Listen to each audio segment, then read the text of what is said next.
प्रभु के सिवा अपना कुछ और कोई नहीं, फिर कभी कोई परास्त ही नहीं हो सकता। अगर कहीं अपनापन है भी तो चूक मत करना, किसी भक्त से अभिमान मत कर लेना। जैसे कभी कभी ऐसे मूढ़ बुद्धि वालों की वाणी को सुना है, वो भक्तों को बहुत हल्के से ले लेते हैं। क्या है, भीख मांगते हैं, खाते हैं, दो चार बार राधा राधा बोलते होंगे, और क्या है। प्रभु ये नहीं देखते कि ये कितना भजन करता है। ध्यान रखना, हम उनके स्वभाव की बात कह रहे हैं। वो केवल देखते हैं कि मेरा है, बस इतनी बात समझ लो। किसी भी भक्त को ऐसा मान के फटे को पुराने कपड़े पहने हैं, उसका अपमान कर दिया तो सीधे स्वामी के थप्पड़ पड़ेगा जाके। और जब उनके स्वामी की दृष्टि वक्र होगी तो कोई त्रिभुवन में तुम्हें बचा नहीं सकता। राम रोष पावक सोच रही, जो अपराध भक्त कर करई। बिल्कुल डरते रहो, इस बात के लिए जगह जगह वैष्णव शास्त्रों में वर्णन है। कोई भी भक्त ऐसा नहीं होता जो अहंकार करके किसी के साथ बर्ताव करे, वो भक्त ही नहीं होता। और जो भक्त होता है उसमें दैन्यता प्रधान होती है, और उस दैन्यता प्रधान भक्त के साथ आप अपने गर्व का आश्रय लेकर उसको आप कटुवचन बोले, धक्का मार दें या हे दृष्टि से, और वो आगे आगे जा रहे हैं। अब आप गाड़ी में बैठे हारन पर हारन दे रहे हो, बगल से शीशा, इतने हारन दिए तुझे सुनाई नहीं दे रहा। वो समझ रहे हैं हम करोड़पति हैं, ये तो भीख मांगने वाला क्या है, भिखारी है। 1 मिनट में मिट्टिया मेट हो जाने वाले का तुम गर्व कर रहे हो, और वो अविनाशी सत्ता में स्थित है। तुम्हारी जैसी वैभव वो 1 मिनट के भजन में त्रिभुवन को खरीद सकता है। त्रिभुवन पति को अधीन किए हुए, तुम्हें क्या पता। वो जिस धन को कमाया है, कुबेर भी तरसते हैं उस धन के लिए। ऐसे भक्तों को कभी गरीब मानकर, ऐसा मानकर, और ऐसा लोग करते हैं, धक्का दे, समझते हैं साधारण है। हम बहुत अच्छी पोशाक पहने, बहुत अच्छे धन के द्वारा शरीर को सुरक्षित, ये माटी लगाए हैं, पुराने भीख मंगे हैं। भूल मत कर देना, ये वो दबी हुई आग है जो तुम्हारे लोक परलोक को भस्म कर देगी। आज नहीं तो कल देख लेना तुम। खूब शास्त्र सम्मत और व्यवहार में इसको देखा हुआ है। जिन्होंने, कुछ संतों का स्वभाव होता है, हृदय बड़ा सरस होता है पर वाणी बड़ी रुक्ष होती है, ऐसे देखा है। कभी वो सीधे मुंह बात नहीं करते, कटु व्यवहार की बात करेंगे कि तुम्हें लगे। ऐसे संतों को, जैसे संतों को जानना बड़ा कठिन है। यहीं अपने वृंदावन में इसी रमण रेती चौराहे पर भगवान दास सिद्ध संत थे, हमने परीक्षा की है।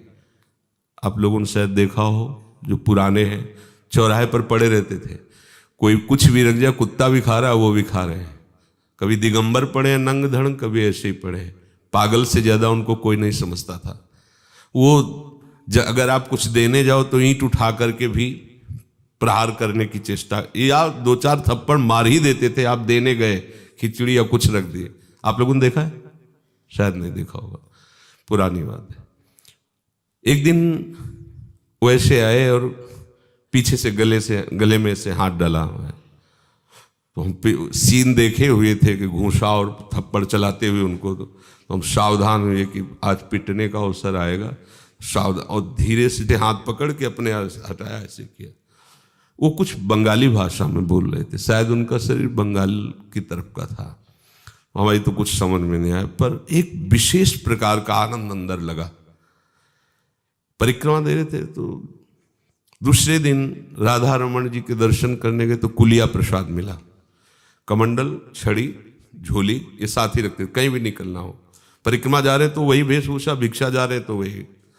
वो कुलिया डिब्बा में रखा अपने कमंडल में, और मन में कि अगर वो सिद्ध पुरुष हैं, हमें तो पूरा अनुभव नहीं हो रहा, वो ढक्कन खोल करके हमारे राधा रमन जी का जो प्रसाद है वो उसे पाए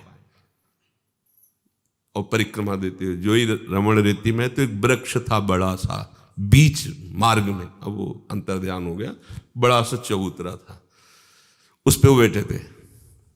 हमारी तरफ देखा, हमारा संकल्प था कि अगर वो सिद्ध पुरुष हैं तो नजदीक आए तो बैठा। बंगाली भाषा में कुछ बोल रहे थे, हमें ज्ञान नहीं ना बंगाली भाषा, तो कुछ क्या, ढक्कन खोला, कुलिया निकाली, खाने लगे। बस मन से प्रणाम किया कि जो हमने मन में सोचा था वही वैसे ही उन्होंने चेष्टा की। आगे वर्णन नहीं करेंगे। उनको पागल समझ करके किसी बलवान पुरुष ने, 15 दिन नहीं बीते थे, पूरे परिकर सहित मारे गए थे, सबको पता है वृंदावन में। ऐसा मत समझो कि यहां पागल हैं, यहां ऐसे भिखमंगे हैं, गरीब हैं।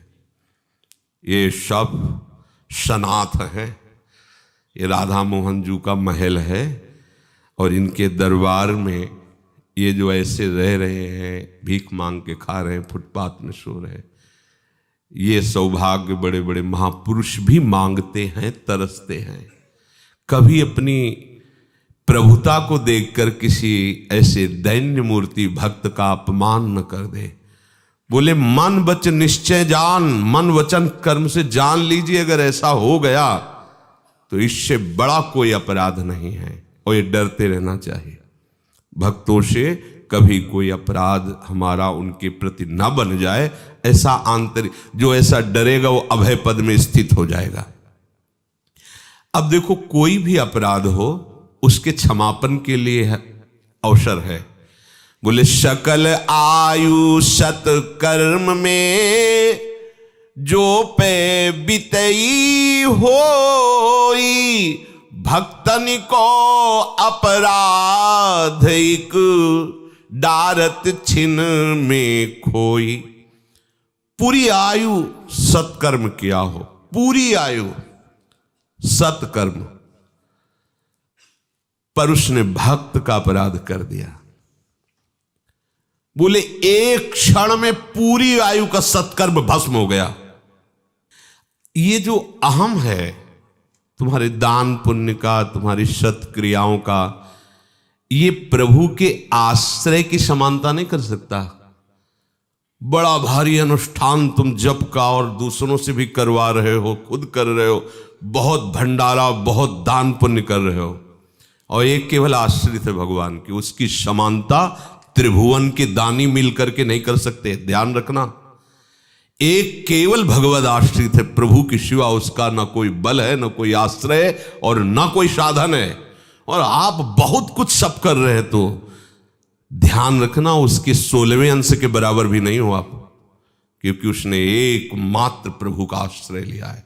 विजयी वही है जो एकमात्र केवल प्रभु के आश्रय में। इसका बहुत बड़ा महत्व है, केवल केवल प्रभु का आश्रय, और तपस्या भजन साधना इसका आश्रय। फिर लौकिक इस संपत्तियों का आश्रय तो बहुत ही घटिया बात है। अगर कोई तपस्या का भी आश्रय लेकर के किसी भक्त की, तो दुर्वासा और अम्बरीश चरित्र पढ़ के देख लो, एक ही नहीं है। ऐसा तपस्वी हिरण्यकश्यप है कि ब्रह्मा जी आश्चर्यचकित हो गए, दिव्य दृष्टि से देख पाए कि है कहां हिरण्यकश्यप। वही हिरण्यकश्यप जो 5 वर्ष के बालक प्रहलाद पर अपना प्रभाव दिखाना चाहा तो परास्त हो गया और नष्ट हो गया। बहुत सावधान। एक ही ऐसा भयानक अपराध कई बार वृंदावन महिमामृत में भी वर्णन किया कि ये वैष्णव धाम है, अगर किसी वैष्णव का अपराध बन जाएगा तो आप सोच लो कितना भी कुछ भी ये धाम आपको स्वीकार नहीं करेगा। मान लीजिएगा अंतिम गति तुम्हारी बाहर ही होगी। धाम नहीं स्वीकार, ये धाम वैष्णव धाम है। खुद में हमारे बहुत कमियां हैं, पर हम सबके आगे खुद पता है कामी हूं, क्रोधी हूं, नीच हूं, बिल्कुल धाम लायक नहीं हूं। बिल्कुल आपको धाम छोड़ेगा नहीं, ध्यान रखना। एक बात के लिए बार बार जोर दिया गया है वृंदावन महिमामृत की जब चर्चा हो रही, आपको एक बात से विशेष सावधान रहना है, किसी वैष्णव का अपराध ना बन जाए। और तो हमारे अंदर कमियां ही कमियां हैं। तो वृंदावन मां की तरह अपने पर वास करने वाले के सारे अपराधों को क्षमा कर देता है। वृंदावन ही प्रभाव सुन अपनो ही गुण देत, जैसे बालक मलिन को मात गोद भर लेत। मां बालक की मलिनता न देखकर उसको स्वीकार करती है। ऐसे ही वृंदाटवी मां वास करने वालों के इन सब विकारों की तरफ ना देख करके वो अपने प्रभाव से उनका कल्याण कर देती। पर यदि कहीं किसी वैष्णव का अपराध बन जाए तो वैष्णव धाम है, फिर तुम्हें बर्दाश्त नहीं करेगा।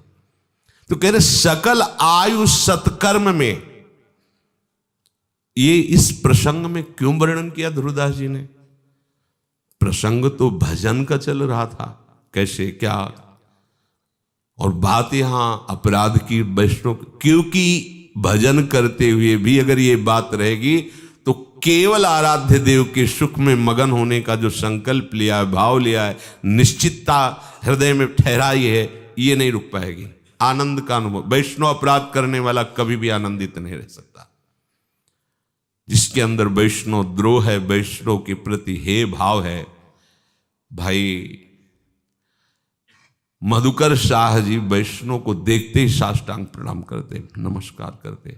उपहास करने वालों ने एक गधे को 12 तिलक बड़े बड़े बनाए, कंठी डाल दी तुलसी की, और वो अपने ठाकुर सेवा से समय से जब निकलते थे तो बाहर अगर कोई वैष्णव मिला तो परिक्रमा करते, प्रणाम करते थे। तो उपहास करने के लिए गधा को खड़ा कर दिया, वैष्णव तिलक कंठी। मधुकर शाह जी निकले, 4 परिक्रमा की, साष्टांग दंडवत की, और उसके चरणों के पास की रज लेके ऐसे माथे पे लगाए। तो जो उपहास करने वाले थे बोले देखो गधे वैष्णव की पूजा कर रहे हैं। बोले हमें गर्व है, जिसके राज्य में गधा भी वैष्णव है तो औरों की तो बात ही जाने दो। वो मुझे गर्व है इस बात का कि जिसके राज्य में गधा भी वैष्णव बना हुआ है तो उसके यहाँ मनुष्य शरीर वाले कैसे होंगे।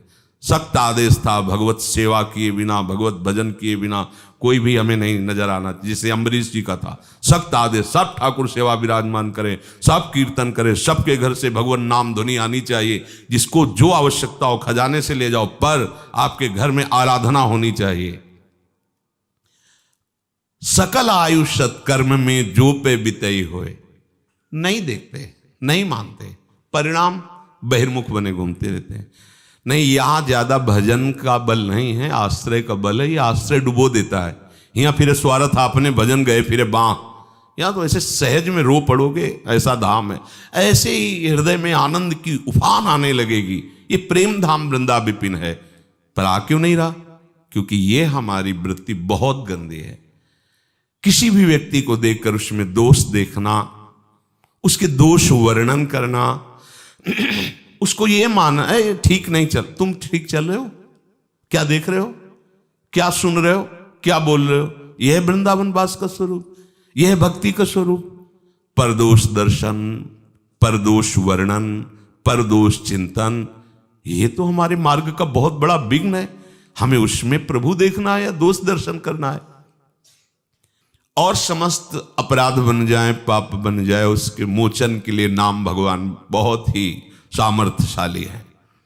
गलती हो गई हमसे, अंदर से पश्चाताप करते हुए नाम का आश्रय लिए सब पाप नष्ट हो जाएंगे। पर इसका प्रयोग इसलिए नहीं करना कि हम रोज पाप करें और नाम जप कर लें, नहीं। हम गलती हो गई, चूक हो गई, विवशतावश कोई हमसे पाप बन गया तो हमें और कोई प्रायश्चित करने की जरूरत नहीं है। हमें नाम के ही बल से भगवत प्राप्ति हो जाएगी, निष्पापता की स्थिति आ जाएगी, पाप प्रवृत्ति का नाश हो जाएगा। पर बोले भक्त द्रोह को जतन नहीं।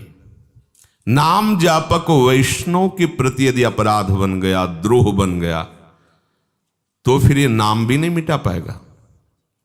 ये नाम नहीं, भक्त द्रोह को नाम नहीं मिटाता। क्योंकि जो नाम का आश्रय लिए हैं, नाम का जप करते हैं, नाम ही जिनका जीवन है, अगर ऐसे भक्तों का अपराध बन गया तो फिर क्या होगा? फिर नाम तुम्हारी रक्षा थोड़ी करेगा। भक्त द्रोह को जतन नहीं होत वज्र किलीक। वज्र किलीक अर्थात भोगना ही पड़ेगा तुम्हें, या वो भक्त माफ कर दे या फिर तुम्हें दंड भोगना पड़ेगा। सूरदास जी ने भी पद में कहा है भगवान की वाणी का कि कोई मेरे चरण पूजे और गले में छुरी चलावे तो कैसा?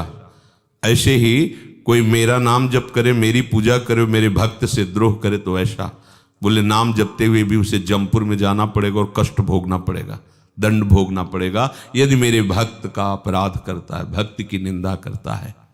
अब इसमें एक सावधानी, कोई अपने को वैष्णव साबित करके और आपके साथ भागवत धर्म के विरुद्ध व्यवहार करे कि हम तो वैष्णव, अपराध लगेगा, हमसे बोल नहीं सकते हो तुम, नहीं, कभी वैष्णव ऐसा नहीं होता।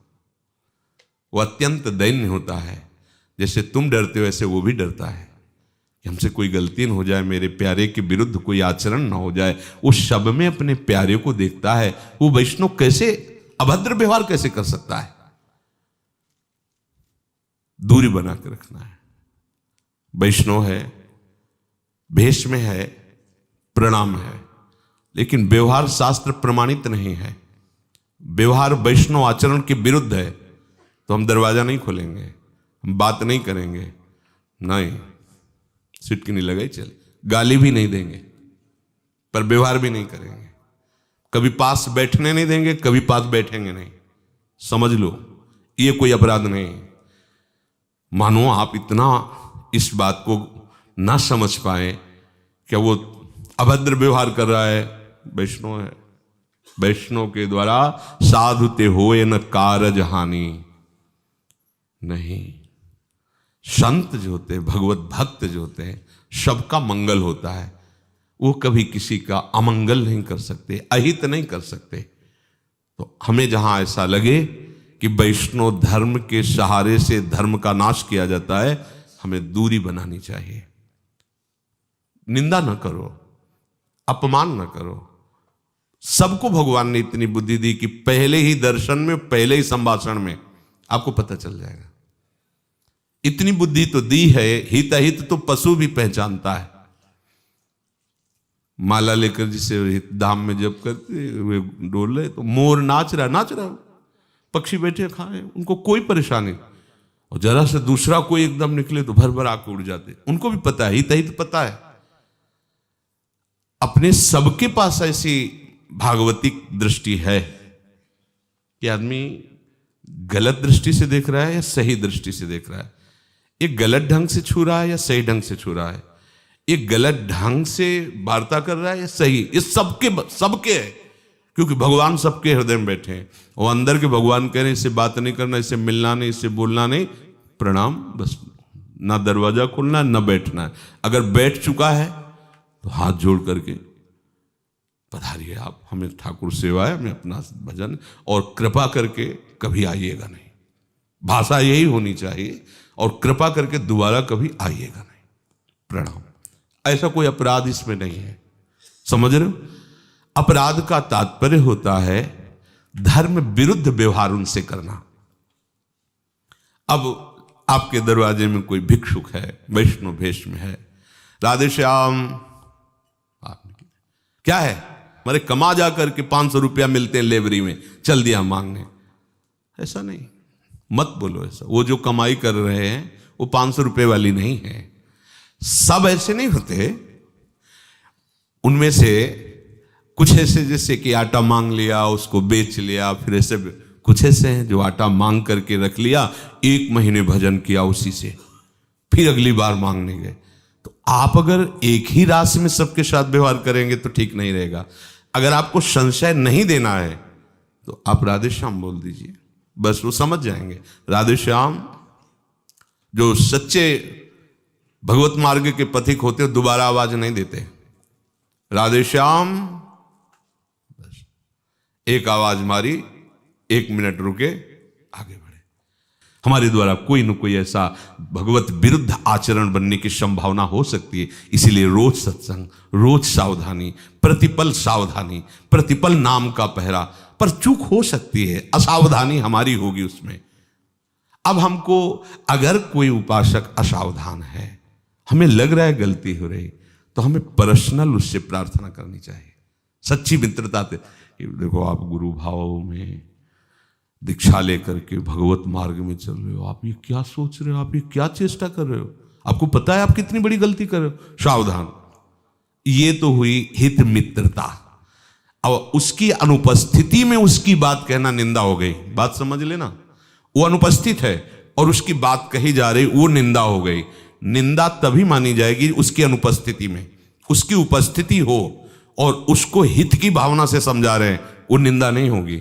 उसकी अनुपस्थिति में उसकी चर्चा करके अपने को बड़ा श्रेष्ठ माना जा रहा है, ये निंदा हो गई। अब ये फांसी तैयार आप कर रहे हैं यमपुरी जाने की। भक्तन निंदा अति बुरी, भूल करो जिन कोई। बहुत सावधानी। हमको क्या, अरे हम क्या हैं, अंतिम श्वास तक ऐसे ही बड़े बड़े महापुरुष गए, ऐसे ही करके। किसी से भी कभी भी असावधानी में चूक हो सकती है। हम चूक को बढ़ावा नहीं देना है, पर चूक को सुधारने के लिए अगर हमें लगता है कि हमारी बात से आप सुधर जाओगे तो हमें करना चाहिए। अगर लगता है कि आप और बिगड़ जाओगे, हमारे संभलोगे नहीं, तो जिनसे सब कुछ संभलता है हम उनसे प्रार्थना करेंगे। आपकी निंदा, आपको घृणित भाव से देखना, ये नहीं हो सकता।